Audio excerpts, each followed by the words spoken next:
masyarakat sipil masyarakat Jawa Tengah. Pada waktu kemarin kawan-kawan lomba ilmu terkait proses apa yang dinamakan dengan proses demokrasi, sebuah alat sekarang sedang bersusah hati.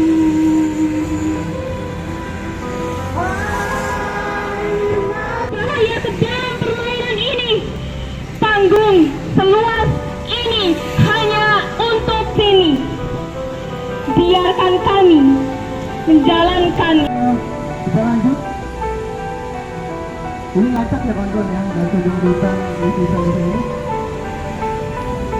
Lanjut untuk orasi ini, saya ditelepon oleh Impact, katanya dari proses pajak raya. Beliau menyatakan bahwa sambil merusak akan kita dengan Prabowo sejak awal sudah menyatakan diri bahwa dia tidak mengenal dan tidak menginginkan sistem oposisi di negara kita. Artinya apa? Artinya Prabowo memang sedang tidak mempunyai konsep soal demokrasi dalam tata kelola negara. Dia menyatakan bahwa siapapun boleh masuk di kabinetnya. Kalau tidak mau masuk, dia boleh nonton di pinggir jalan. Tapi kalau mau nonton, jadilah penonton yang sopan. Itu secara kiasan jelas bahwa dia tidak ingin ada oposisi, dia tidak ingin ada pihak-pihak yang berisik, dia tidak ingin ada kritik dan lain sebagainya.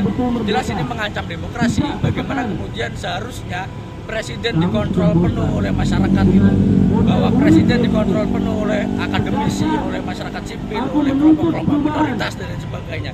Tapi kita melihat bagaimana statement Prabowo sudah jelas bahwa dia tidak ingin berisik, dia akan mengancam untuk melakukan sesuatu barangkali ketika ada orang yang mengganggu dalam berjalannya roda pemerintahan yang bukan lain menuruti keinginannya sendiri, bukan menuruti keinginan masyarakat. Ini jelas mengancam demokrasi kita. Jelas untuk kasus pelanggaran HAM berat atau pelanggaran HAM ke depan, kami sangat khawatir atas itu. Melihat apa? Melihat track record yang jelas bahwa ini fakta bahwa Prabowo adalah terduga pelanggaran berat yang sampai sekarang belum pernah diadili.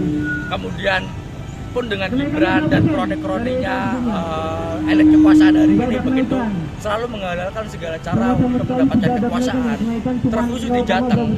Kami memprediksi akan banyak pelanggaran HAM yang terjadi di Jawa Tengah. Karena apa? Karena proyek strategis nasional yang ada di Jawa Tengah cukup besar. Kemudian kucuran dana investasi yang ada di Jawa Tengah cukup besar. Ini berbanding lurus dengan apa? Ini berbanding lurus dengan niat ataupun kemauan negara untuk menjamin investasi itu terjadi secara lancar di beberapa daerah termasuk Jawa Tengah. Terlebih di sisi yang lain kita melihat bagaimana PSN justru merampas tanah masyarakat, justru melanggar kedaulatan masyarakat untuk atas ruang hidup dan lain sebagainya. Dengan itu, maka potensi kekerasan yang dilakukan oleh aparat keamanan terhadap masyarakat yang mempertahankan tanahnya dengan dalih PSN yang dilakukan oleh negara pasti akan lebih besar terjadi. Maka kami menyerukan sebetulnya setelah ini kami menyerukan untuk setiap daerah di Jawa Tengah untuk saling duduk bersama dan berkonsolidasi untuk menyiapkan bagaimana kemungkinan represi di Jawa Tengah terjadi secara masif. Download Tribun X sekarang, menghadirkan lokal menjadi Indonesia.